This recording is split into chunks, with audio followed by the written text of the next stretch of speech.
Europe, especially in France and Germany, then it began to be radically reinterpreted. And it's partly from an oration by Chevalier Michael Andrew Ramsey, who was an educator pretty high up in France at that time, and he was Scottish.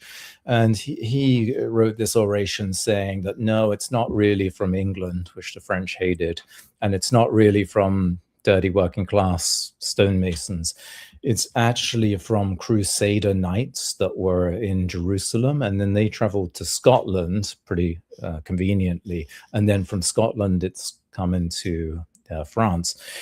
And of course, French nobility much preferred to think that they were descended from the Crusader knights and the Scottish, who they liked, rather than English working class builders. So this kind of caught on, which is why even today you have the ancient and accepted Scottish rite. That rite is not from Scotland, it's from France.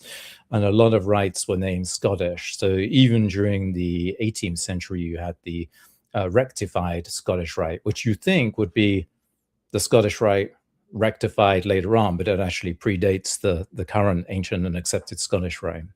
So, and also suddenly you get this reinterpretation, and that means you get all of these new Masonic orders and rites being created. So you don't have 3 degrees. Maybe there's one with 20 or 25 degrees, there's one and with some other number of degrees, and all of these different orders and rites are competing, and they all say we've got the real secret. So one says we're from the Knights Templar, another one, the Asiatic Brethren, is translating Kabbalistic texts, and yes, things like this. So there's some influence of Rosicrucianism and alchemy and the Egyptian rite later on, which is not Egyptian. So yeah, you get this sort of chaotic, sort of very energetic mix of these competing quote unquote Masonic rites. That's interesting. I know, I guess from my experience in a secret society, can it, like in Freemasonry, could it be to where like certain, like you were kind of saying it now, and I'm wondering it, like a lodge is maybe not as a whole, but some of the people running it, do some of them think that whatever version of Freemasonry they got going on in there is better than the next temple or lodge or whatever? Yeah, so yeah, that's a good question. So during the 18th century, yeah, so you would have had, let's say, the strict observance, right, which came out of Germany and said we descend from the Knights Templar, and I think it was in 1782 that was basically debunked, and as a result, that rite collapsed. But certainly they were all competing. So the strict observance would say we've got the real secrets, and then the Asiatic Brethren would say they got the real secrets, and so yeah, you would get that. But yeah, so today it's just as complicated. So a lot of really all of these rites in the 18th century basically disappeared, apart from craft Freemasonry, which is the foundation of everything. So, but during the late 18th century, and then during through the 19th century, the same thing happens. We tend to think of this as an 18th century phenomenon, but all through the 19th century, you get new orders and rites being created. So even today, there's the rite of Memphis and Mizraim, and there are several versions of that, and it's considered to be irregular. So if you belong to a mainstream, what we call regular Masonic lodge or regular Masonic jurisdiction, you cannot technically go and join a rite of Memphis and Mizraim. I mean, I'm sure it happens, but that technically that's the case. And they would probably say that, well, they're much more mystical and they're much more esoteric, and they wouldn't want to join a regular lodge anyway. So there is a little bit of that for sure. Also, maybe I should say as well, even within regular Masonry, there are different rites. So in America, there are 2 main rites, the Scottish Rite and the York Rite. And the Scottish Rite is rightly or wrongly considered to be more esoteric, and the York Rite is rightly or wrongly considered to be more Christian, maybe in a slightly unorthodox way. And then there are lots of different bodies and other rites as well, such as I'm just getting a recording error. I don't know if that means anything. Oh no. Yeah. Yeah, saying your device is out of storage, your recording. Oh yeah, you don't have to worry about that. Yeah. Oh, okay, good. Yeah, so even in even within regular Freemasonry, there are these two rites, the Scottish Rite and the York Rite. And the Scottish Rite has 33 degrees, and the York Rite has either 10 or 13 degrees, depending on how you configure it. And the top degrees of both would seem to be equivalent. And then there are other smaller rites, such as the Knights Masons, which have 3 degrees, and the Cryptic Rite, which is considered to be part of the York Rite. And then there are these invitational bodies that you can join. And then there are things beyond these rites that you can join. So yeah, even there might be a little bit of competition, or certainly some people feel that, well, I'm esoteric, so I joined the Scottish Rite, which is the most esoteric. So there is a little bit of that. And then, yeah, so yeah, I mean, inevitably you will get a little bit of that, but the foundation of everything is craft Freemasonry. That's great. I had no idea about any of this stuff. Go ahead, Judith. Sorry. Okay, so I know there's the division in Europe, mostly England and France, of the Masons, and I know they're here in the U.S. But there's other branches of the Freemasonry in other countries. We spoke a while back on the Haitian Nation. Yeah. When did the Masons branch out to these other locations? And which rite is it? Do you know if it's similar to these two main ones? Yeah, it's difficult. It's difficult to say what rites they all are, because they would come from different origins, although they would all basically go back to Great Britain. But as far as I know, even countries that are very far away still managed to get Freemasonry during the 18th century. I think there's almost no exception to that. So even Haiti goes back way into the 18th century, and I think mostly it's from France, but maybe not exclusively. Yeah, and it should be said about the Scottish Rite and the York Rite. So they would typically be regarded as either above or additional to the craft Freemasonry of entered apprentice, fellow craft, and master mason. Some people would say, well, that's the real secret, but technically in America, the official position is that these are just additional rites that emerge, or additional degrees and rites that were created later in the 18th century, and they're really historical curiosities, and you can take them if you want, but being a 33rd degree Freemason doesn't make you higher or more powerful than a 3rd degree Mason. And I think I should clarify that, because I know some people would be saying, well, that's not right, he's got it wrong. But the way to think about that is, if the person with the most power would be able to kick out the one with the least power, obviously, right? So if a 33rd degree Freemason had more power in Freemasonry than a 3rd degree Mason, then he would be able to kick out the 3rd degree Mason and not the other way around. But actually, so if in Freemasonry, let's say you do something in your craft lodge of the first 3 degrees, and they decide to get rid of you, that you've done something unmasonic that can't be forgiven, and you're thrown out, or you just don't pay your annual dues for years on end, and they kick you out. You cannot go to any, you cannot attend the Scottish Rite. You can't join any sort of 33rd degree body. You're kicked out of all of them at the same time. Whereas if you were in the Scottish Rite and they kicked you out of that, or they decided, you haven't paid your annual dues for 10 years, we're going to kick you out, you would still be a member of a craft lodge. You would still be able to go. There would be no problem there. So that really, I think that illustrates why these other rites are not, more powerful and more secret, and they got all the power and all this kind of thing. It's really not like that. In America, they're really considered to be historical curiosities. Now, I'm sure you could meet Freemasons who would say, no, they give you the secret Kabbalistic powers or whatever it is. I'm sure there are Freemasons like that, but they would be speaking their own opinion and not reflective of any of the opinions of any Grand Lodge, which I guess I'm not, but certainly my opinions coincide there. But in France, certainly where the original Scottish Rite degrees were developed in France, they would say that, oh yes, they're much more, elevated, and you must go through those degrees. But that's probably, it's probably a sort of nationalistic aspect to it. They know that they came from France and they have a French origin, so they want to make it more important than the English ones, of course, because there's always been that hostility between us because they're always wrong. So I did have Judith. Was there anything you wanted to follow up with that before I asked? No, I'm good for now. Yeah. There was one question. Actually, there's a few already that popped into my head, but one that I want to go back on that was like kind of right at the beginning when you first started talking. And it's just something I'm wondering about, if maybe the Masons had this idea prior to, I guess, other people started thinking about it more publicly.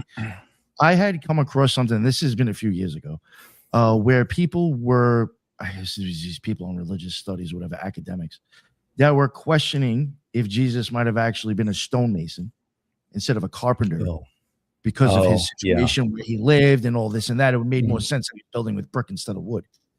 Did the Masons ever think of anything? Did they look at him as possibly actually a stonemason? Like, is there any correlation with that? Certainly not officially, but I think that maybe there's a Greek word that covers both. I think that might be it as well. I couldn't tell you. I'm not sure what it would be, but yeah, no, not officially. There would be no Masonic position on that. And again, I'm sure you can find some Masonic esoteric thinkers who would tell you that it goes back to Jesus, but no, we don't have any position on that whatsoever. Okay, yeah, just wondering if it was like maybe like an overall thought inside, No, I mean, I think really the focus on building really is that it came out of the stonemason's trade, and of course a lot of the Masonic symbols, which are technically actually emblems, not symbols, but a lot of the emblems or symbols relate to or derive from building and architecture, of course. So. All right, thank you. Yeah, thank you for entertaining that one. Another one that I did have, and only because we've talked about it a few times on this show. It was more or less a while ago. It was kind of covered a little bit more from the conspiracy angle. Just keep it real. But did the Society of Cincinnatus have anything to do with like kind of like Freemasonry in the beginning? Honestly, I don't know what that is. Oh, okay. Yeah. All right. Yeah, no, okay. Yeah. What is it? It was kind of like, I think it might have been prior to Freemasonry, and George Washington was actually in it. Oh, okay. And like a lot of French Masons came over here prior. It seemed like it was a lot of mixings. A lot of them were Freemasons. So. Yeah, so yeah, I couldn't comment on that particular organization, but yeah, so Freemasonry, it probably goes back further, unless it goes back to the beginning of the 18th century. But yeah, I mean, the thing about a lot of Freemasons coming over and all, yeah, that sounds to us today, that sounds quite extraordinary, right? That wow, Freemasons are traveling from one country to the next or whatever, but it was such a different world that we look back on the 18th century like it's today. We don't want to join societies. Most people don't, and actually, even up to about 1975, most Americans still belong to at least one fraternity or social club, often two, and then during mid 1970s. Those organizations just cratered, literally. But this was perfectly normal before that, and it would have been normal, really, I'm sure, going back thousands of years. Imagine a world, no TV, no radio, no internet, nothing, no cars.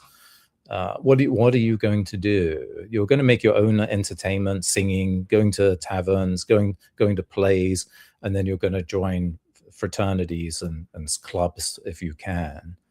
So that was the world of Freemasonry in the world of the 18th century and 19th century. So, yeah. So, almost everyone at one point, if the three of us were to go back to the 18th century, two of us would be Freemasons, and Judith would be in a sorority, the ancient order of Mopsies, which was a Catholic equivalent for Freemasons. The equivalent of Freemasonry for Catholics. So, So, you know, we would all be in something. We'd probably be in 2 or 3. When did the Eastern Star come out?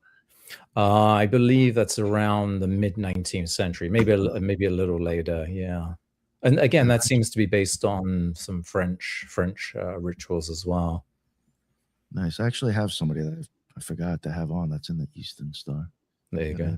Back on. I actually have a Mhm. question about the history of the Freemasonry here with interactions with Native Americans, because we've spoken to a few people who've done a lot of research on the Native Americans, and it seems like there's a lot of symbolisms that go hand in hand with the Freemasons. How much contact within your history do you see that when they came over? Yeah, so I'm not especially well up on Native Americans and Freemasons, so I couldn't go into depth, but certainly there were Native Americans who became Freemasons. That's certainly the case, and there were cowboys who were Freemasons as well. So yeah. Yeah, that is a good point. And not trying to, and like, you know, when I say this, I'm not coming across and like knocking the Freemasons like, oh, you stole this. Because I'm just going to keep it real. You look at history, everybody's borrowing stuff from somebody. I mean, just keep it Yeah, real. pretty much. But there is a lot of symbolism that I have noticed that comes from certain Native American tribes that really, I think that makes it more interesting, actually. But yeah, something that I've I mean, like, were they into something? Like, were these tribes back then, were they illuminated in their own way? well, And did Freemasons yeah, notice probably. I mean, there's always a risk of comparative symbolism, although sometimes there are definite similarities and parallels, but sometimes not so much. But yeah, of course. So I think every culture develops some sort of mystery. Almost every culture develops some kind of mystery tradition and symbols. Yeah, and there's almost always going to be parallels, especially if you're in contact with nature in some way, which pretty much all human beings were before the modern age. You know, you're going to make the sun a symbol, or the moon, or water, or whatever it is. These things are going to keep cropping up, not always in the same way, it should be said, not always with the same significance. I was part of a Masonic sort of think tank group. I only lasted one session because I tend to upset people. I tend not to get invited back, but and the plan was, or the point of it was, that we would develop some sort of curriculum for Freemasons to learn esotericism, and one of the participants said that, well, symbols have the same meaning across the globe, and they're all this one symbol will have the same meaning everywhere. And to illustrate this, he said, a sun is a sun is a sun is a sun, which is true. The sun is always the sun. That's a good point. But what it means in different parts of the world is totally different. Jung would tell us that the sun is always male and it's a sort of fiery god. But yeah, that's true. And if you are in the Middle East, the sun is a fiery war god. But if you are in the north of Europe, where it's dark for months at a time, and you have 22 hours of darkness a day in for some periods, yeah, the sun is not a fiery war god. It's a benevolent goddess, which is why in Anglo-Saxon culture that the sun is a goddess. So, and if you look at how it's portrayed in the Old English rune poem, it's this benevolent, giving bright blessings to everyone because it's cold. So yeah, it depends where you are. So no symbols are the same. Same with dragons. You know, some parts of the world the dragon is malevolent, and some parts it's benevolent. It's completely opposite. A really good point, actually, with the dragon. Yeah, and sometimes it's associated with the sky or heavens, as in China, and sometimes it's associated with the earth or the underworld, as in Norse culture. So there's no cookie cutter, this symbol always means this. But that said, if you are in nature, a lot of the things around you're going to start thinking about as symbols, and they are going to have a similar meaning very often, because we're always going to be relating to these things in a similar way, usually depending on climate, things like that. Another question I wanted to ask you, And the reason is, I guess, maybe my own experience and knowing other people on other orders. Like I had 2 people from the Temple of Set on, and one of them was Toby Chappelle, and he pretty Yeah. much like had an inner order that he Yeah, the Order of the Trapezoid, right? Yeah. Yeah. So like listening to him and then listening to Stephen Flowers talk about kind of like the thing that he's into in that. It sounds like those inner orders, because those are inner orders, seem to be focused a little bit more on like maybe a specific idea or an area of study, something along those Right. lines. Yeah. Yeah. And when I was in the OTO, by the 4th degree, I think you're already considered a perfect magician or something close to what Right. you like. And then you basically have to get asked, shoulder tapped, or whatever you want to call it, to go up further. Yeah. What is the reasoning for that? I think you had mentioned that you would have to be like selected. I mean, I guess as much as you could get into, what would be the reasoning to being like, what would make somebody worthy of being selected to go into other inner orders? Yeah, so in Freemasonry, you actually have to ask to join. It's actually until about 20 years ago, it was actually prohibited for Freemasons to ask someone to join Freemasonry, which is another thing that people get the wrong way around. And it was prohibited because Freemasons and Grand Lodges did not regard Freemasonry as a kind of proselytizing religion. They wanted people to join who wanted to join, not who were pressured into joining or promised something or anything like that. So technically you have to ask to join. I certainly asked. I went into the Grand Lodge building on my own initiative and said I want to become a member, and how do I do it? And they organized me to meet people and learn more on this kind of thing. But so yeah, when you are in Freemasonry, there are some what are called invitational bodies.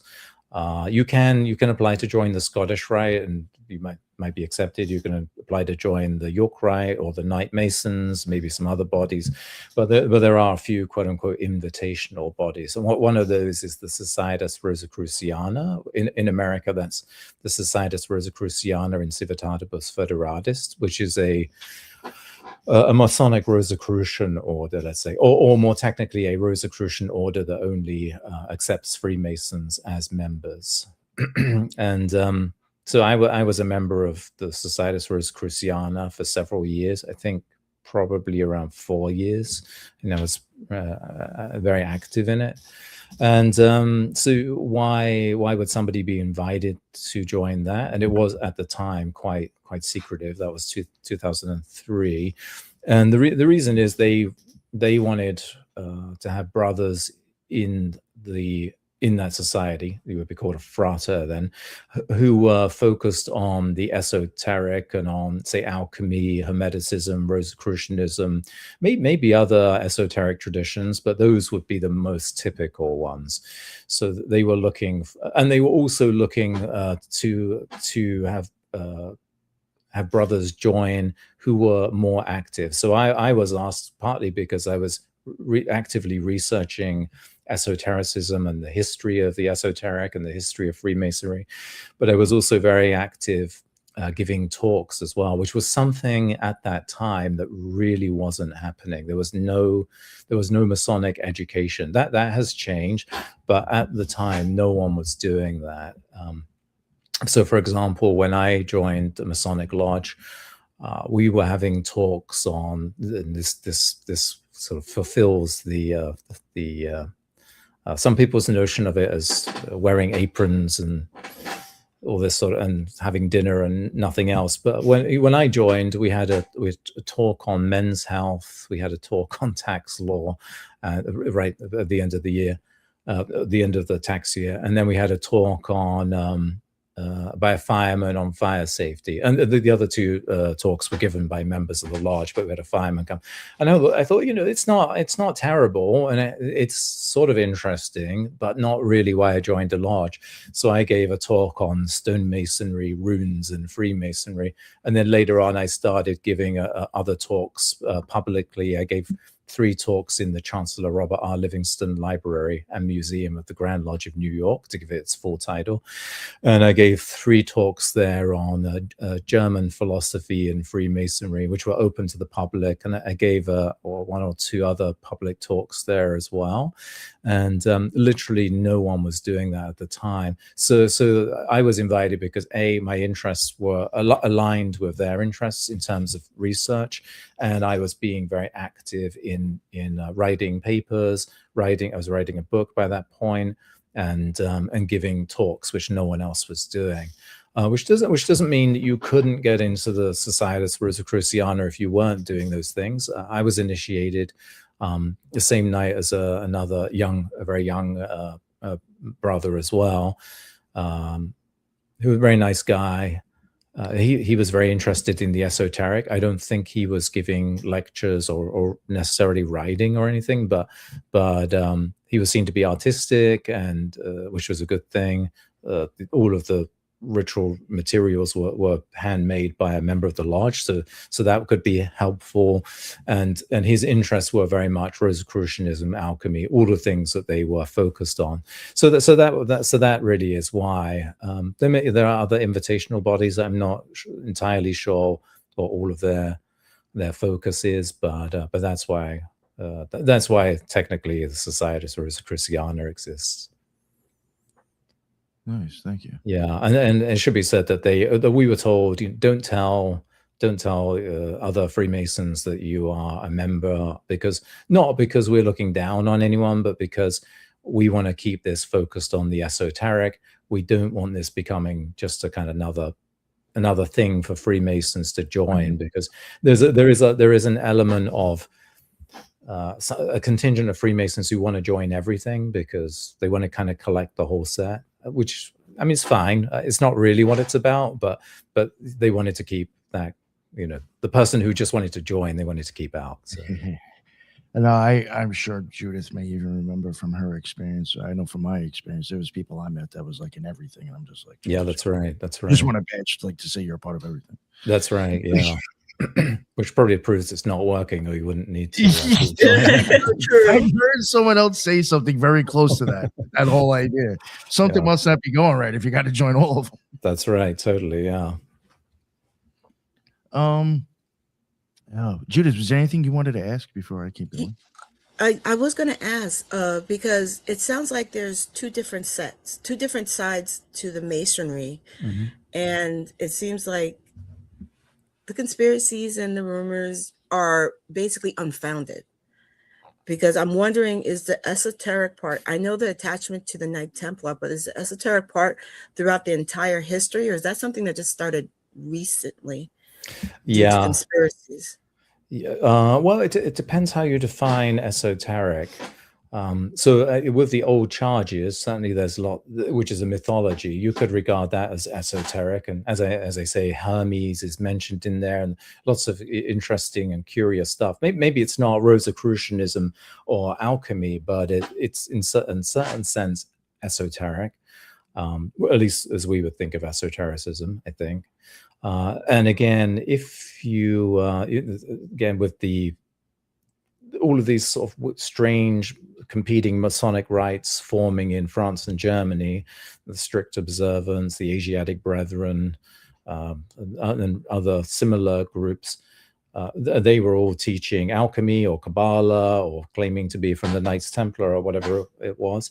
So there was a real explosion in a sense of esoteric, quote unquote, Masonic rites during the 18th century, from let's say 1830, 40, around there.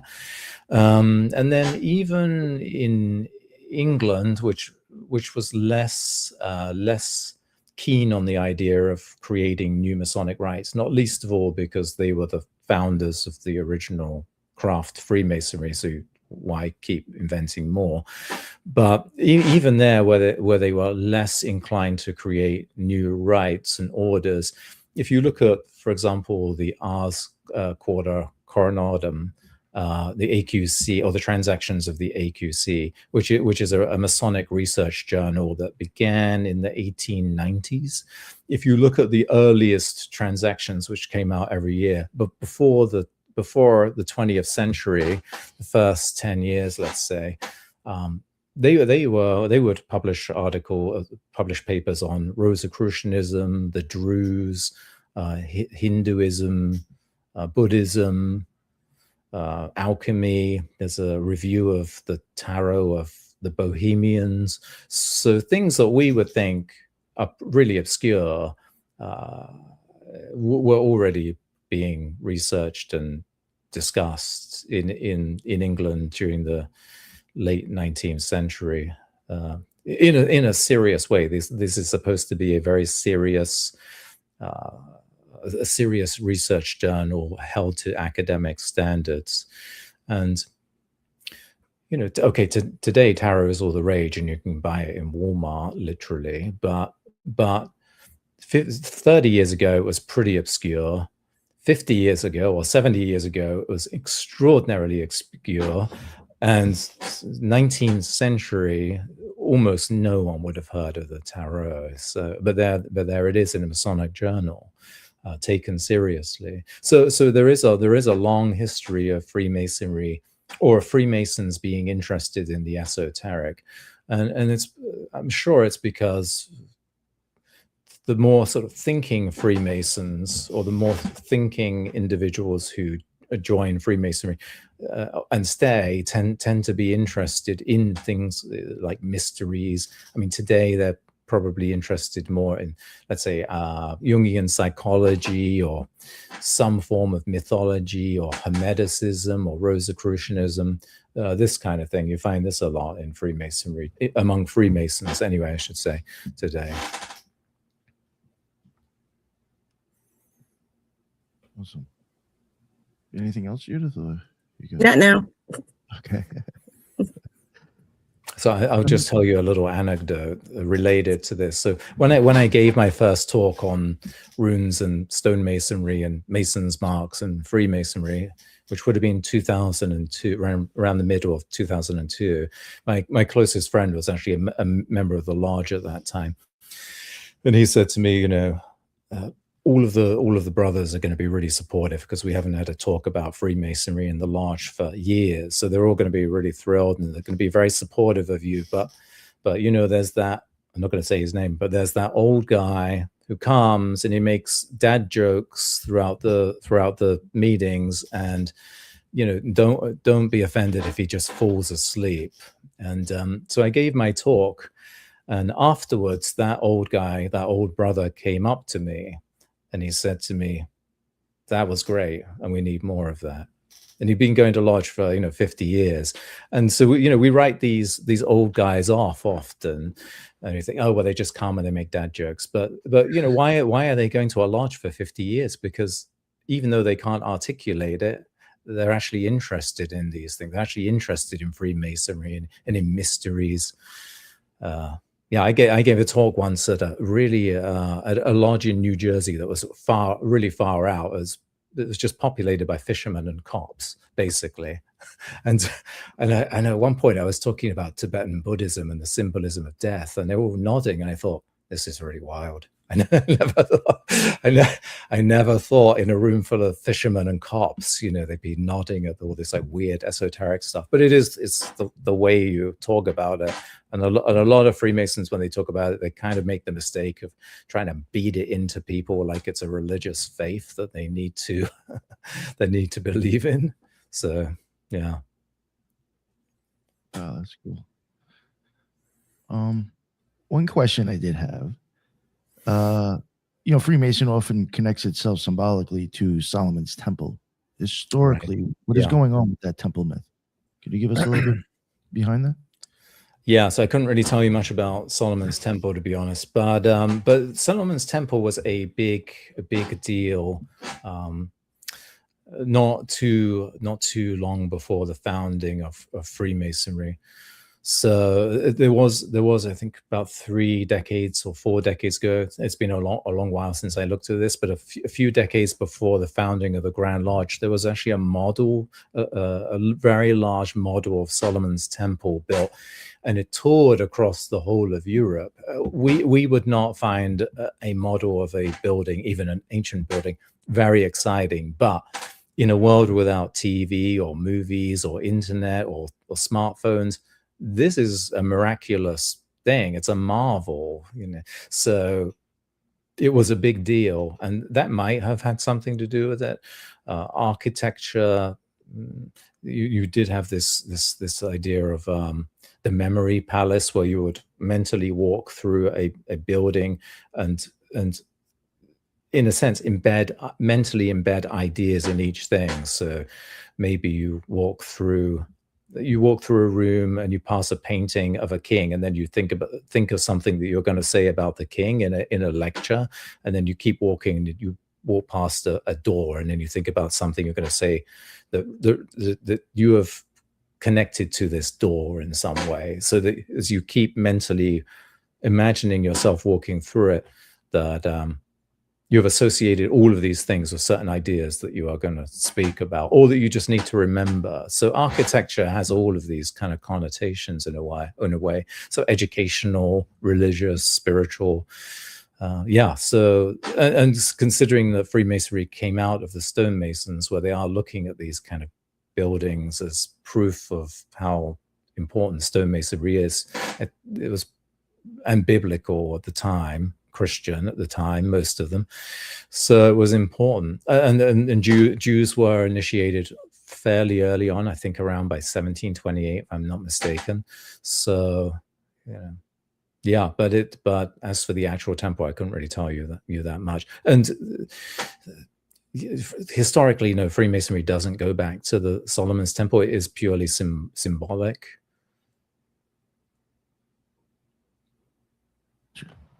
Well, that was so interesting what you said about the memory palace.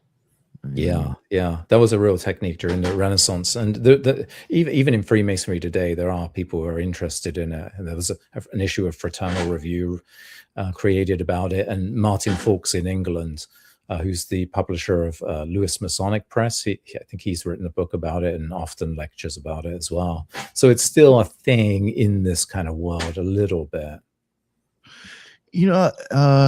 I find it like interesting that you're talking about that, the memory palace, and I have covered some old spots that would be kind of considered like sacred architecture and stuff, and they'll have something kind of along that idea, and then depending on how the place is built, and I'm wondering if maybe the stonemasons understood this, depending if a pillar was concaved, had like the slight decorations going in or coming out.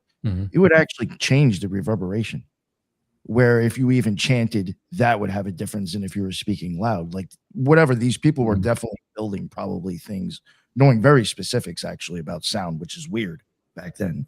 Yeah. But it sounds like, I'm wondering if they even understood that with the architecture, if they're using like kind of things, visuals to tap into like memory stuff. I wonder if they even understood like archaeoacoustics, I think they call it now. Yeah, that I couldn't tell you, but certainly the triumph of stonemasonry in Britain is going to be the cathedrals and in Europe, which when you look at some of the cathedrals and some of the churches, they are quite odd. A lot of the things are on there, gargoyles, and even some of them have almost pornographic imagery of naked man or naked butt on it and this kind of thing, and mixing with religious imagery as well, obviously. And of course, even the shape of a church is usually built in the same shape of a cross, and everything is symbolic, even the height of the church and everything. So it all had some meaning, but some of it's very strange, for sure. Oh, thank you. About as much as you could answer. Do I was going to ask about like kind of like the Hiram Abiff, all that. Oh, gosh. That's yeah. So that's the Hiramic legend of Freemasonry, which we can't. Yeah. Is there anything you could talk about on that? It's just part of it's the Masonic mythology, I would say, and it's integral to the craft Masonic degrees. Yeah. And there's a focus on mortality in a way as part of that, but I try not to give too much away. Not that it's not that anything would happen to me, but when I was interested in Freemasonry, I got a hold of the Royal Arch degree of Freemasonry, which comes after the 3 degrees, and read it. And then later, when I took the Royal Arch degree, I was completely disappointed because it didn't have the lecture in it that I had. So it's not always good. It's not unusually good to have all of the information up front. It's supposed to be a mystery that you encounter. So some things I must leave a mystery. Okay. What is the relationship between Freemasonry and Rosicrucian currents? Yeah, so it's a complicated relationship, and you can go back into the 17th century where there's a newspaper article, I guess you would call it, talking about how the Freemasons and the Rosicrucians are having dinner together. I think the newspaper was the Paul Robbins Intelligencer or something like that, and it's from the 17th century. And it's important in that it mentions the Mason's word. So in Freemasonry, there is this idea of the word, which plays out in different ways, but. So we do know from this article that there was such a thing as the Mason's word going back into significantly into the 17th century. That said, a lot of the more esoteric Freemasons get a little overly excited about it and say this is proof that Freemasonry is actually Rosicrucianism.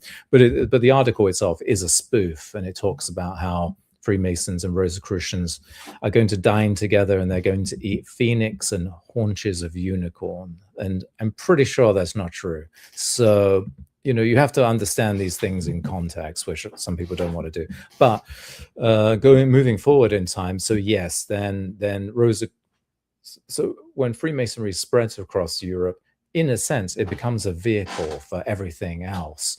How do you practice alchemy? How do you become an alchemist, or how do you pass on the secrets of alchemy before Freemasonry? There's maybe if you're really practicing alchemy, maybe you have one student, maybe you don't even have that, or maybe you're learning from whatever books you can get hold of, and they're probably extremely expensive if you can afford. Only the wealthiest people are going to be able to get hold of it, or Hermeticism, or Rosicrucianism. What even is Rosicrucianism before the 18th century? No one really knows. It seems to be some Lutheran German Christians who are interested in Hermetic symbolism as well.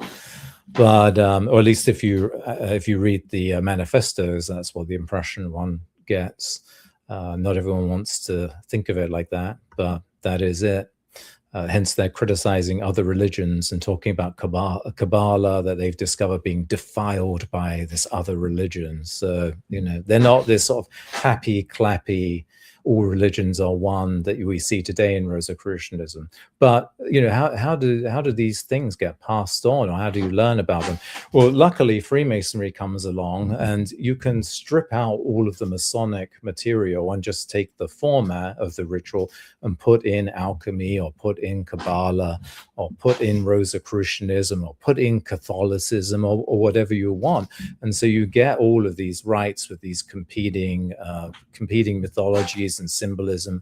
And one of the orders at that time was the Golden Rosy Cross, or Golden Rosicrucians, as it's sometimes called. And it was not a Masonic order, technically speaking, but it would only initiate Freemasons of the 4th degree.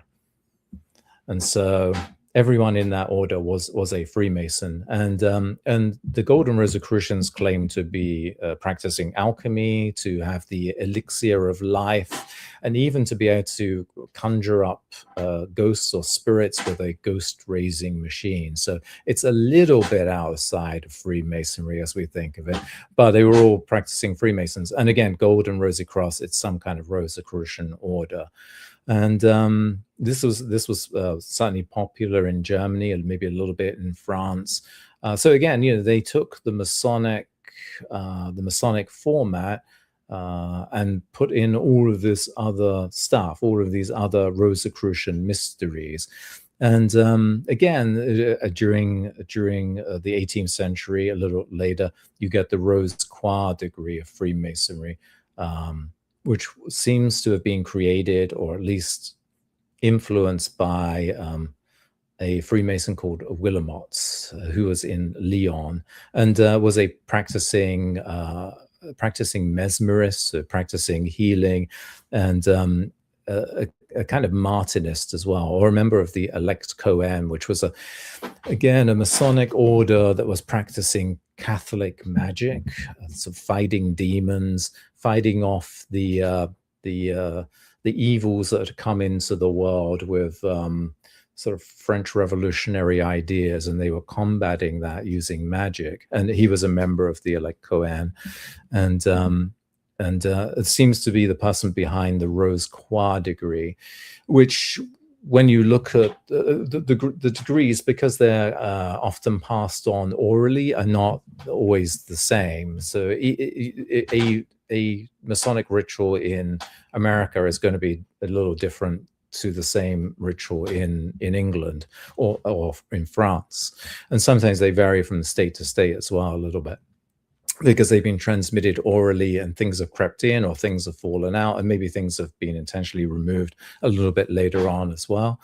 But if you look at various forms of the Rose Croix degree, and I've read quite a few Rose Croix rituals, it's a fusion of alchemy, Rosicrucianism, with the rose cross of Rosicrucianism being its main symbol, and a fusion of Catholicism as well.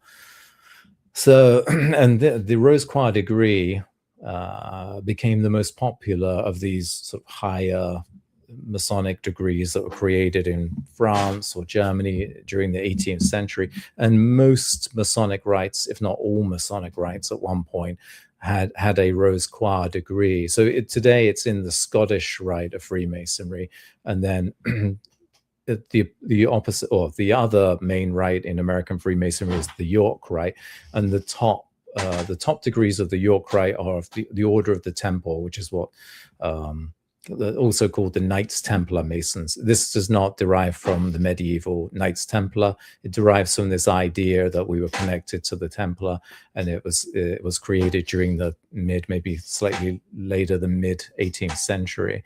But in the Order of the Temple, or the Knights Templar Masons, they also used to have a Rose Croix degree, and then they had to come to an agreement with the Scottish Rite not to confer that degree. And you find it in other rites, like the Rite of Memphis and Mizraim, which we consider irregular, but they still have it.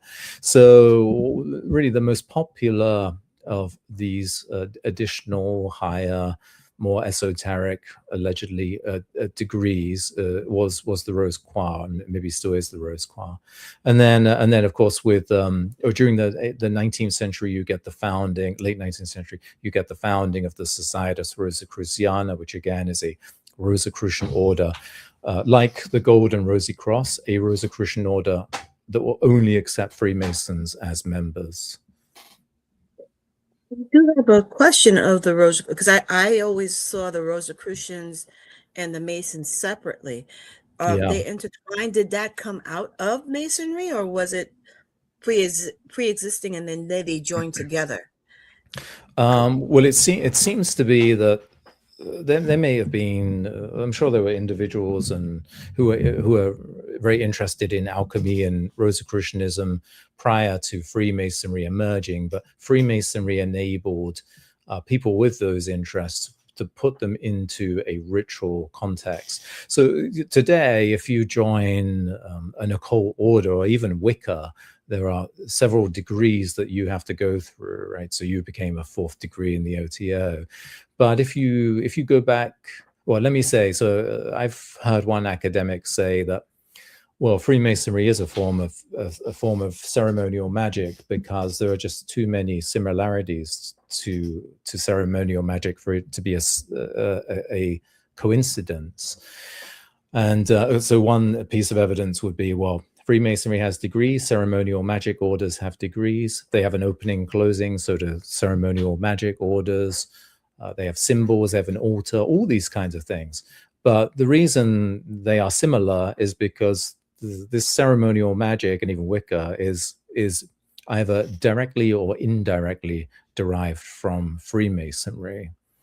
It's not that they all popped up together, these secret occult traditions. They were influenced by Freemasonry. None of this existed prior to the 18th century. You know, John Dee didn't have a degree. He wasn't initiated into some pseudo Ordo Templi Orientis order and was a 4th degree or 5th degree or 100th degree. Agrippa, he didn't have a degree. No one had degrees before Freemasonry came along with these degrees, and then everyone had a degree. And if you wanted to learn alchemy, if you wanted to be a practicing, I don't know, if you wanted to evoke spirits now, you had to join the Golden Rosy Cross and become a certain degree, and all of that's from Freemasonry, at least the structure. Same, you know, if you join a Rosicrucian order, there'll be degrees, which is just like the Golden Rosy Cross, which modeled itself on Freemasonry and was made up of Freemasons. It's just like the Societas Rosicruciana, founded by Freemasons, only for Freemasons. And then the members of the Societas Rosicruciana founded the Hermetic Order of the Golden Dawn, which you might notice that the Golden Dawn, with its inner order of the Rose and Ruby Cross, sounds an awful lot like the Golden Rosy Cross of the 18th century. Have the Rosy Cross ritual. Yeah, you have. That's right. Yeah, even their cipher is a Rosy Cross, right? Sorry, I didn't catch that. I said even their cipher. I think their own cipher is like a kind of like done in a circle to represent the rose. I think. Yeah, well, certainly their emblem is, right? It's that kind of rose with lots and lots of petals. I think it has Hebrew letters in it as well. But yeah, so, you know, even the Golden Dawn, today we look at that as a ceremonial magical order, which is true, but it would fit right in with 18th century Freemasonry. And really, it's really part of that lineage. And even Wicca is ultimately part of that lineage in a way. Although the content might be very different, it's still this lineage of let's empty out the Masonic stuff and put something else in it. In a certain sense. I even thought that about the OTO. Well, the OTO was founded as an Academia Masonica, and all of the rituals come from the Scottish Rite and the Rite of Memphis and Mizraim, and Crowley went, and that was literally the intention. So in Germany, they didn't have the Scottish Rite as we have it now. It was a different system. I think they had 7 degrees, and at the beginning of the 20th century. Now they have the Scottish Rite, and I think that's an American influence post World War II. But at the time, it was not like American Freemasonry. They had their own rite, and that was it, or maybe a few different rites in different parts of Germany. But Theodor Reuss and Karl Kellner said, well, we're going to found this Masonica Academia, where you can take these other Masonic degrees of the Scottish Rite or the Rite of Memphis and Mizraim, and that's really what it was. And then even when Crowley took it over, he would accept people to membership who had taken certain degrees in the Rite of Memphis and Mizraim or Scottish Rite. He would bump you up. You didn't have to begin at the lowest level, because he would say that, well, this is your Masonic degree is equivalent to our Masonic OTO degree. And in his confessions, he even describes the OTO as Freemasonry, which technically is correct, but we wouldn't accept it as a regular. It would be irregular Freemasonry. But all of the rituals in it you can find in the Scottish Rite today.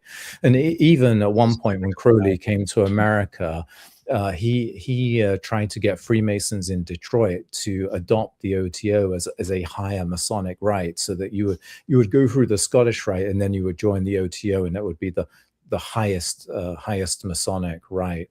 And one might say that, well, that would be a problem if there were female members, because they would say that you're doing something non-Masonic. But I kind of wonder if Crowley would have got rid of the female members if he had got thousands and thousands of Freemasons joining. I slightly suspect that might have happened, but he was definitely pushing to get that to be the case, but ultimately it was rejected. And he even changed the the early the foundational degrees of Freemasonry had the hieramic legend in it, of the degrees of the OTO. It had the Masonic hieramic legend in it. And today, if you speak to or if you speak to many OTO members, they will say, yeah, but we got rid of all the Masonic stuff because we don't like Freemasonry. But actually, the reason they got rid of it, or Crowley got rid of it, is because the Freemasons in Detroit said, well, we can't accept this as a higher Masonic rite because this would we would violate our obligation, because you have this Masonic stuff in there that you can't have in there. That's just verboten. And so he replaced it with this Sufi mythology instead. But that's why he wasn't trying to make it un-Masonic. He was trying to actually make it palatable to the Freemasons, so it could be a higher Masonic rite. Yeah, I just always felt that there was maybe a Rosicrucian undercurrent in the Golden Dawn and the OTO. Yeah, well, I mean, there certainly is in the Golden Dawn with its inner order, and the OTO has the Rose Croix degree as well, but like all Masonic rites. I know in his I think his Vision in the Voice. Yeah. Somebody that used to be on the show went to the library where they had that book, and they scanned, I think, the whole thing with like his notes and everything. And we were looking at it, and there's like multiple times where you see him doing like the gematria to like throw Rose into a sentence. And I've even said myself, I don't think it's always the girl. I do think it might be a nod to something else, especially if he's figuring out gematria. It's not obviously the reason I think it is. So I've often wondered if that was just a nod to Rosicrucianism sometimes. That's just my opinion. But you mentioned earlier. Sorry. Go ahead, Judith. Go ahead. No. Go ahead. You mentioned earlier, and I was wondering about this, especially with the way I think you were kind of saying Freemasonry kind of just became a good vehicle for Rosicrucianism. You mentioned earlier that I think you covered Freemasonry in Germany. Now, right, Germany was huge with Rosicrucian apologists, at least, right? Right. Yeah, exactly. Yeah. So do you think in Germany, you think maybe Freemasonry over there might have been influenced a little bit more heavier? Well, I mean, it certainly was. Vehicle or temples, whatever you call them, were more of a vehicle for that there? Yeah, so Freemasonry in Germany had lots of different rites. You would always have to go through the 3 degrees, but yeah, you get things like the Golden Rosy Cross. So in that sense, yeah, it would be. Yeah, it was more active with Rosicrucianism, whatever Rosicrucianism might be, of course, because people interpret that very differently, or have done throughout the centuries as well. So Amorc and the Golden Rosy Cross is probably not going to have much in common. Or I forget, the Rosicrucian Fellowship is all about astrology and astronomy, and so Rosicrucianism gets interpreted very differently. Gotcha. Judith, did you have anything? Yeah, I do have a question. It's actually asking more of your opinion on the evolution of the Freemasonry. I grew up around a different type, not the ones we have here, nor the ones in Europe, but it's always been an all-male fraternity. Mm-hmm. And I think about within the last 10 years, I discovered that there are some, and I don't know if it's accepted, but there are some where there's both male and females members. Right. Yeah, there is. Yeah. And I think that mostly comes out of France, actually. So that's usually called adoptive Freemasonry, I believe. There is a lodge like that, or maybe it's an all-female lodge in Washington D.C. But they are definitely active over here. I've met them on one occasion. So yeah, I mean, and the United Grand Lodge of England acknowledges or recognizes to some degree female jurisdictions as well. But yeah, so again, it gets complicated when you think about Freemasonry as a whole. the jurisdiction outside the Eastern Star. Yeah, no, that's right. Yeah, absolutely. Okay. Yeah, and yeah, there are female jurisdictions and mixed male and female jurisdictions where they would do all of the Masonic degrees that we have, or the craft degrees, and I think the Scottish Rite as well, at least. So yeah, so they also exist. We would consider them to be irregular, or mainstream Freemasonry would consider them to be irregular, but they certainly exist. Yeah.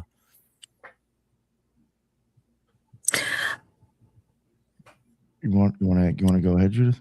No, go ahead. I have a question, but I'll ask it in a few.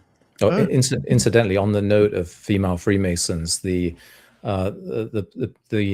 artist behind Crowley's Thoth tarot deck was a female Freemason, and she actually painted 3 Masonic tracing boards as well, which are pretty cool. They're quite psychedelic, but you can find them online. Lady Frida Harris. So, yeah. Lady Frida Harris. That name sounds familiar too. Yeah. That's awesome. I did not know that. If there is any point in Freemasonry, even if it's, I guess, maybe an inner order or something, or different types of lineage, does Kabbalah get entertained at all?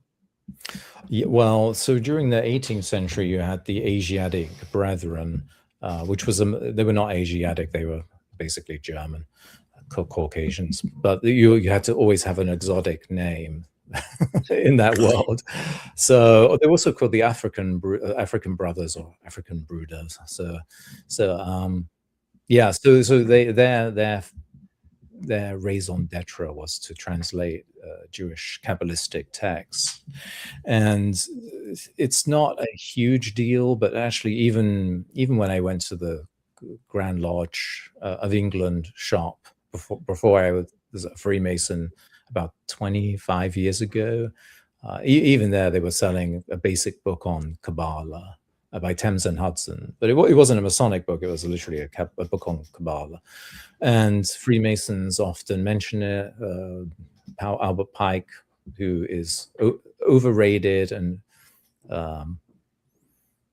conspiracy theorists love him because he's he talks about Lucifer, but let's put it this way: he may or may not talk about Lucifer. Half of his magnum opus, Morals and Dogma, is actually plagiarized from other authors. So I don't know if he talked about it or just plagiarized it from someone else.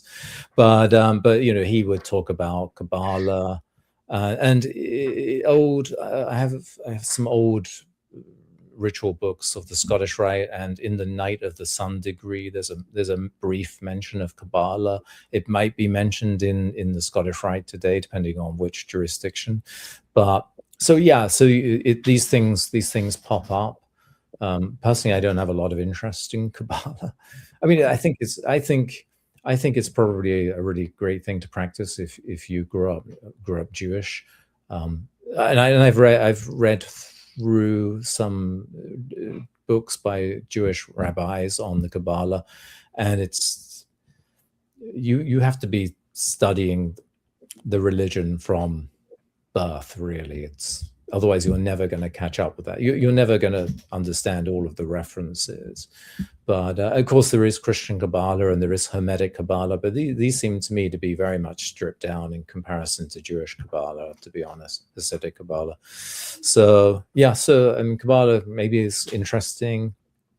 A lot of esoteric Freemasons like it. I'm not especially interested, but yeah, it certainly pops up maybe in the Scottish Rite today and throughout Masonic history. Yeah. And also, I would say that yes, that is also a focus a little bit of the Societas Rosicruciana, not exclusively, but that would be a focus of that order as well, of society. Awesome, thank you very much. Yeah. All right, Judith, you want to ask him now? Yeah, actually, I do have a question. It's more on the conspiracy theories. Okay. But I have to preference it a little because I understand. Within the beginning of the Mason tradition, most people who became Masons were educated. They had influence. So their influence usually was in the political circles back then. What is your opinion on it currently, Freemasonry within political influence in today's society?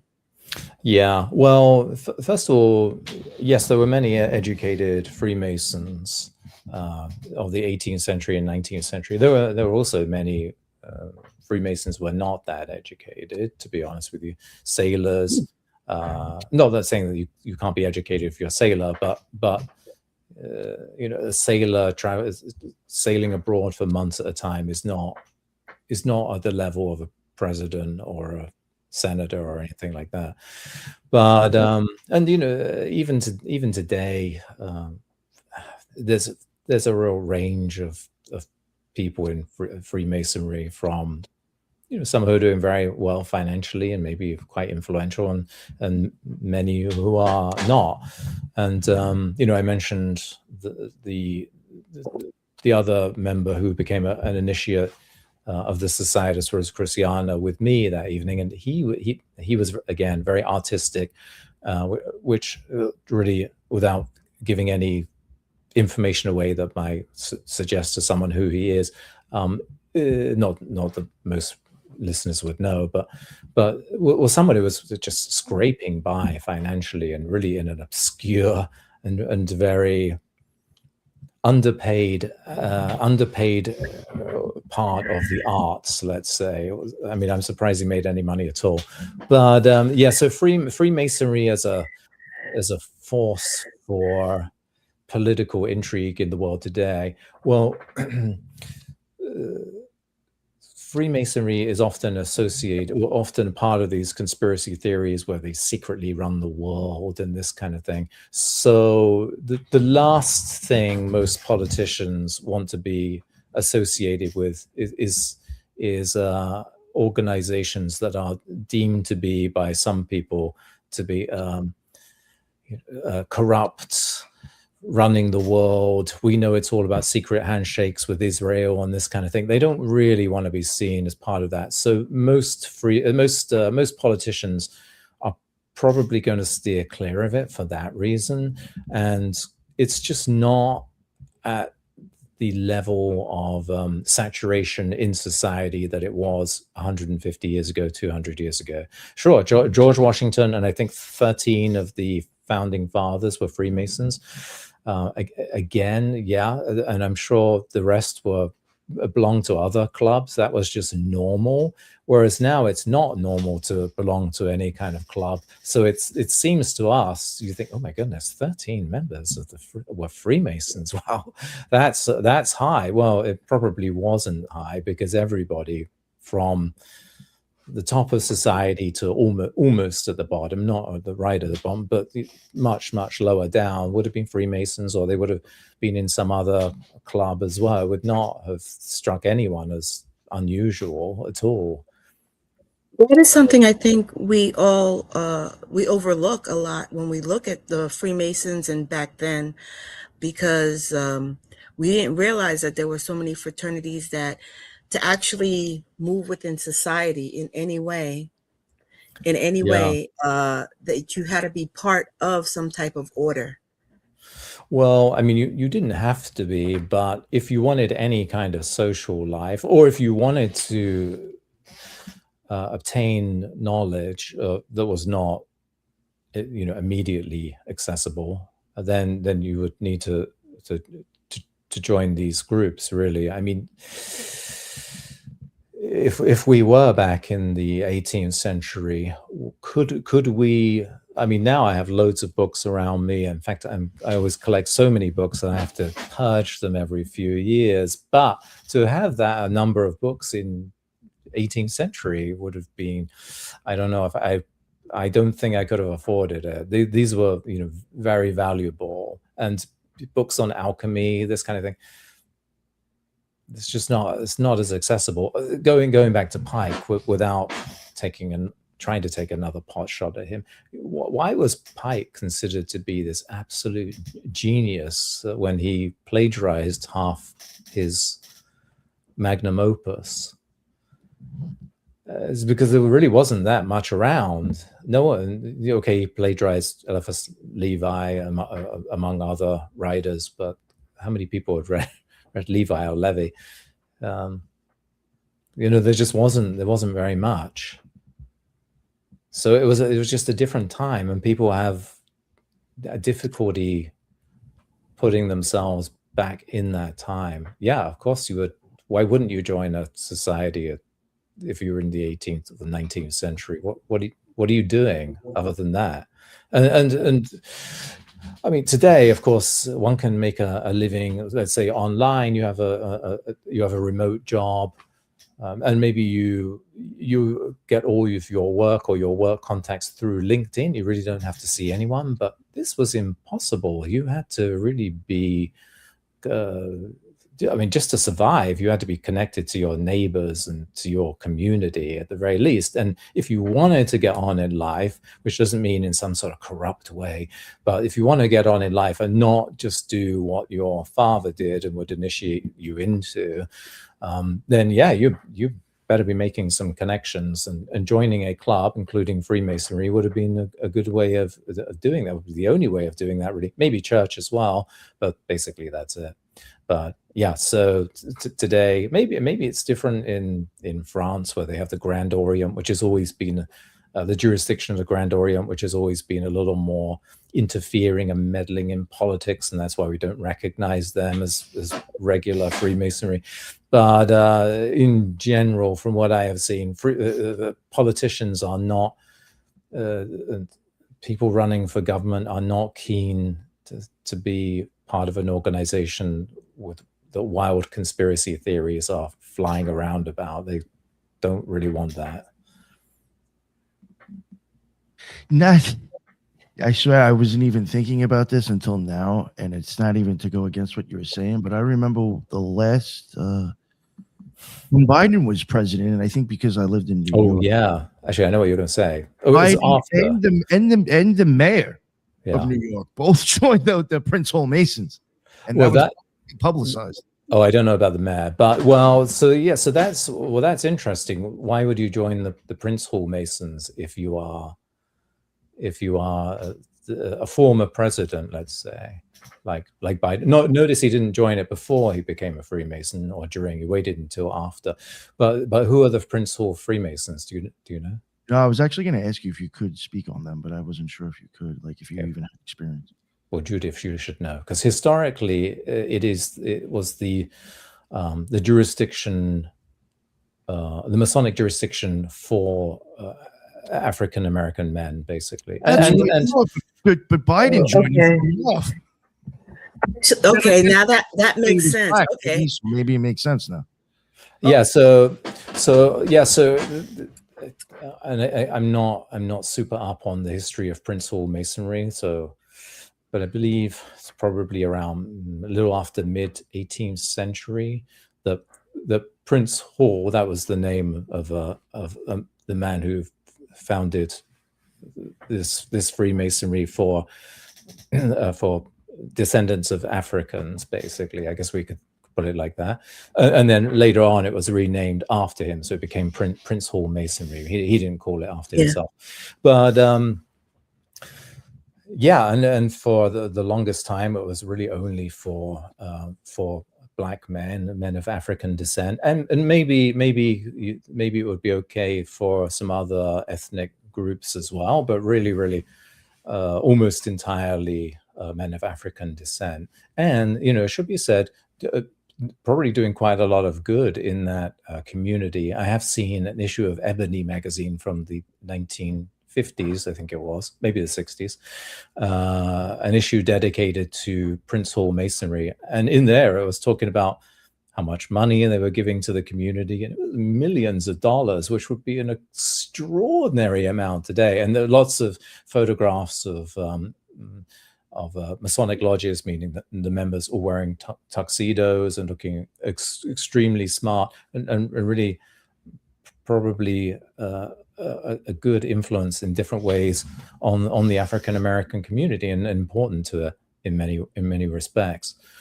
But yeah, so joining is kind of interesting. Why wouldn't Biden just join?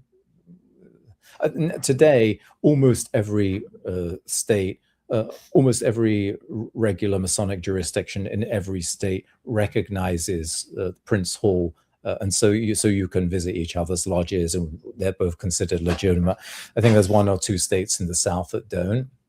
But why would he join the Prince Hall Lodge? I suspect. I mean, and maybe he has some personal connections there, or some maybe personal, friends that asked him to join, something like that. But I do think in this day and age, it gives him a kind of cover that people won't turn around and say, "Oh my gosh, he's joined the Illuminati," right? Because it's historically black, which means it's historically disprivileged, oppressed, whatever it may be. It's more difficult to make the case of, we knew it, he was in the Illuminati all along, or whatever it might be, or he will be the world president next year. So I think there is an element where it gives him a little bit of cover, to be quite honest. So I think that's probably why. But you don't typically find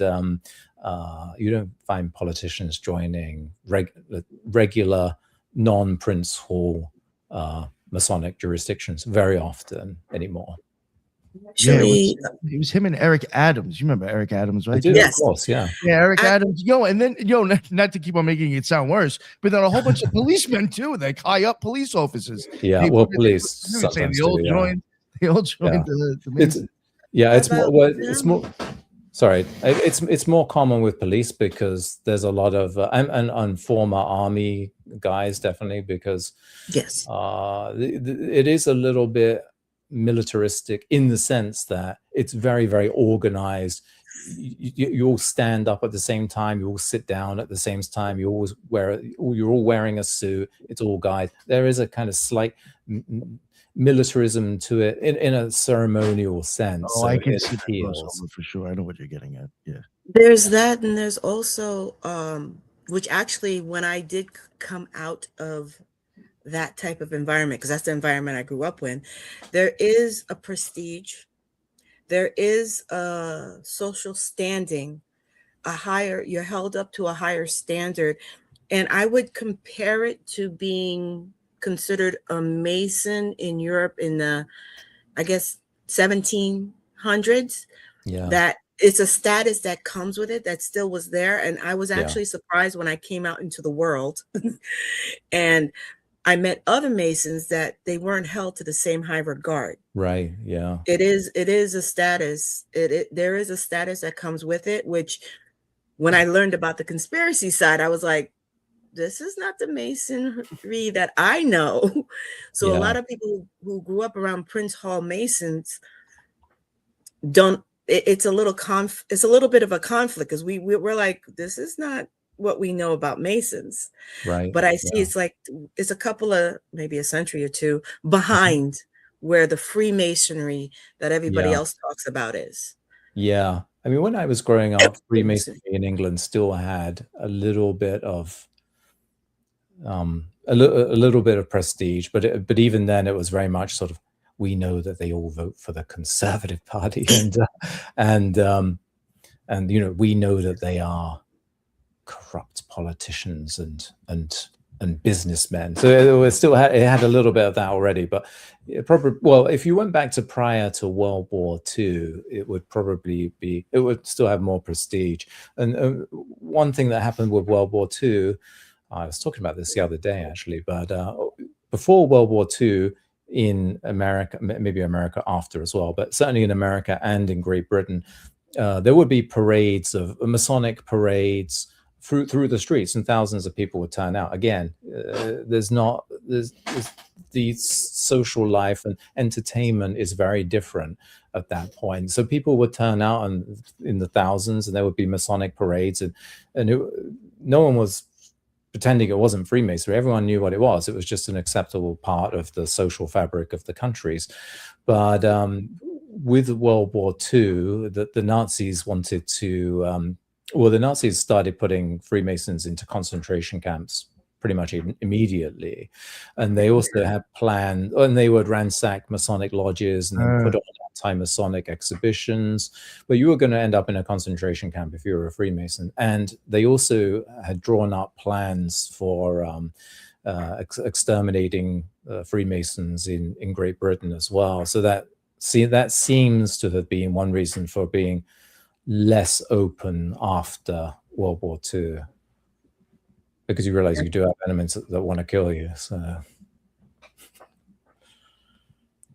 I forgot all about that with them raiding the Masonic lodges. Yeah, that's right. Yeah. What do you think the reason was that? The reason being that? Well, so it goes back to anti-Semitic conspiracy theories from maybe the late 18th century. But yeah, I forget the exact date of the sort of forging of these anti-Semitic conspiracy theories. I'm not going to say the name of the book, but there was a book produced by, it seems to be by the Russian secret police in France. I think I could be wrong. I think it was around 1900, a little bit before that, and it was composed from different books and from a novel and from elsewhere, and it was supposed to be the minutes of a meeting of Zionists, and it lays out how they're going to destroy Europe, and the premise is that democracy is really bad because what it's doing, it's taking away the natural protectors of the people, which are the monarchies of each country, and it's actually, and although the people think that they're becoming freer, they're actually becoming they're actually opening themselves up to their own enslavement because the benevolent king will not be there to protect them. And then they lay, so this book lays out how they are, as if one would really do this. So it lays out how they are supposedly destroying Europe in particular, and it's things like to pervert the press. The newspapers, and I have to say, when you read it, you think, oh my goodness, this is really happening. But what they do, of course, they take human nature, because if any of the three of us or anyone listening to this had a newspaper, it would reflect their opinions, right? If I owned a newspaper, it's damn well going to reflect my opinions. No, I'm not giving equal weight to both sides, because the other newspapers are not doing that. Why should I have newspapers out there that are, saying I'm a monster and saying anyone who believes like me is a terrible person, and then I'm going to give them equal weight? No, I'm going to express my opinions. So by its very nature, the newspapers are corrupt. But instead of saying, well, that's kind of human nature, they say, that's not human nature. You're not like that. That's the Jews, or that's the Zionists, you see. But one chapter talks about, well, and we are getting the Freemasons to kind of soften up society for us, and they are our lackeys, which, there's a lot of Solomonic, Temple of Solomon type symbolism in Freemasonry. So, when people see that, they think, oh, well, that's it. But this is, this was a really intentional propaganda. It also filtered into the Middle East, and it's very, very big over there now in those communities, and then filtering back into the West through that route. It's a very dangerous conspiracy theory, really. Probably the most dangerous, actually. I would say yes, it is. Yeah, but that's the historical connection, because in the chapter of this particular book that was concocted, it says, oh, the Freemasons are the shock troops of the Jews or the Zionists. So that's why there's been this historical connection that people have made, like the Nazi Party. So there was somebody asking in here, and I want to make sure I ask, because they've asked a few times and I missed it. By the way, you just asked again. I should add before you move on that, so in Germany before World War II, you had to be a Christian to join a Masonic lodge, and there was a very famous general who was, for a little while, part of Hitler's sort of inner circle, called General Ludendorff, and he actually wrote a Masonic anti-Masonic pamphlet saying that, well, sure, they only allow Christians in, but that's because it's a kind of machine for turning them into Jews. So it didn't matter that you couldn't be Jewish and join. It was still portrayed as, well, it's really Jewish. It's turning Christians into Jews. So these theories are out there and have very real consequences, unfortunately,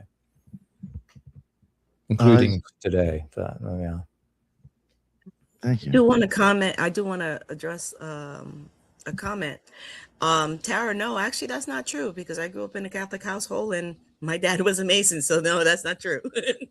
Yeah. Yeah, so there was actually a Catholic Grand Master. I think the second or third Grand Master was Catholic. So the Catholic Church says you can't be a Catholic and a Freemason, but Freemasonry doesn't say that you can't be a Catholic.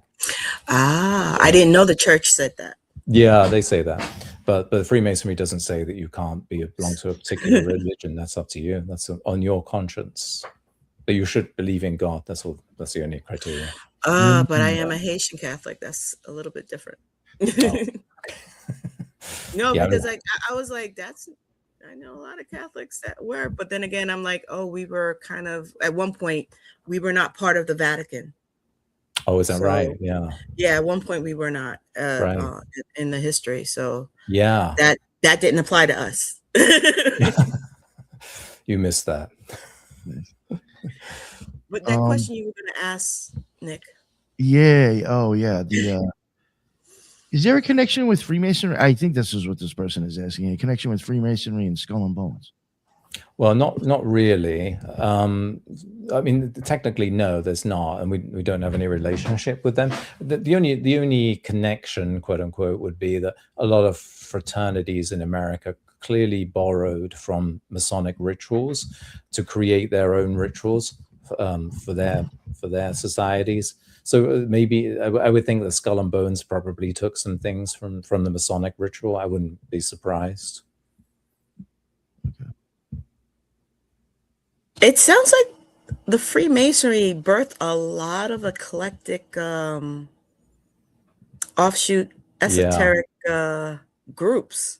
And not just esoteric. Yeah, I mean that's the thing, and I think it's it's at least partly to do with the timing, that the world was changing very rapidly during the 18th and 19th centuries, and and then Freemasonry was able to spread worldwide through commerce, also through armies as well, and influenced different things. Not in the sense of, oh, we're going to influence this, but someone would join a Masonic lodge and then take something from it and create their own society. And on the one hand, maybe that's the Hermetic Order of the Golden Dawn, but then it's also sort of union type fraternities that used to exist, like the Ancient Order of America, Junior Order of Ancient, I forget what it is, Ancient Order of American Mechanics or something like that. What Junior Order of American Mechanics, something like that, which is quite unesoteric and much more of a union, but still some influence from Freemasonry there as well. So it kind of shapes a lot of things, and that's partly to do with the timing. Thinking about it now, I do wonder with you, what you saying kind of like with the Freemasonry, like I do know that, like I did know the situation with Masonry and Crowley, and we kind of just gutted some of the rituals and threw his own shit in. We changed it a little bit, but yeah, a little bit, but most of it comes from the rite of Memphis and Mizraim and the Scottish rite. So yeah. And there is something, I'm trying to get into it too much, but in my experience going through initiations, there's something in one of their initiations that, in my opinion, is very reminiscent of an idea that is out there about Skull and Bones and what they do. And if that's true, I'm wondering if that is actually something that is shared through them due to borrowing that from Masonry, and if Masonry originally. Are you going to tell us what it is? Oh, I didn't want to put you on the spot with the whole thing of acting like you're getting nailed in a coffin. Oh, yeah. Well, there is. You hear that about Skull and Bones, and that's been something I'll just put it out there from my experience. I kind of went through something very much like that in the OTO. Yeah. So I'm wondering, is that due to Freemasonry? Well, there is coffin symbolism in Freemasonry, not quite so much in America, more in Great Britain. And often that's a tracing board. Again, a tracing board is like the painting I have behind me. That looks like a tracing board. It's modeled after Masonic tracing boards, and they are paintings that would be shown during a lecture as part of the ritual process, and then it would illustrate the symbols or the emblems of Freemasonry. And on one of those in England, very often there was a coffin, sometimes with a corpse in it. So yeah, so there is that. Sometimes it would be on painted on a floor cloth, a coffin, and laid on the floor. Again, not really so much in America, but certainly more in England. Yeah, and that might be something that Skull and Bones took from Freemasonry. That not hammering nails in a coffin or an actual physical coffin, but maybe they took the idea of a coffin from there. And I'm sure that the OTO did, yeah. Yeah, no, it was just, yeah, that just made me think of it now. I was like, oh, I wonder if they got that from Masonry. Interesting. Well, that would kind of make sense for Crowley too, right? Yeah, definitely. And everything that sprouted after that due to it too. It's just in my opinion, certain things that I remember, even though it's not maybe being used, but the instrument is still there, or I guess like a candle for a specific reason, or just makes me think of certain Masonic stuff that I've heard that I thought was blatant, so I could see, in my opinion, that there is Freemasonry crossover, I assumed. Yeah. I mean, it really was a cultural force at one point, for sure. So. Cool. Judith, did you have anything else? Unfortunately, I have to wrap up because we do have another show later. Yes, we do. No, actually, I don't have any. I don't have anything. I am pleased with and surprised at the connection with so many different groups within the Freemasonry. It's like the Freemasonry was the birthplace of so many. Yeah, definitely. And I think one of the things about the occult world today, it's very difficult to actually put different orders in context if you don't know about Freemasonry, and in particular if you don't know about this sort of explosion of different Masonic orders and rites practicing all of these intriguing things during the 18th and 19th century.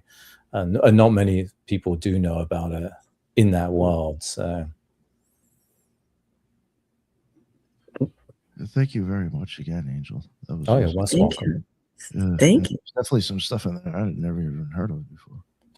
Yeah, it's not entirely well known, it has to be said. Judith, since you weren't here at the beginning, everybody know what's up with you and where they can find all your amazing stuff.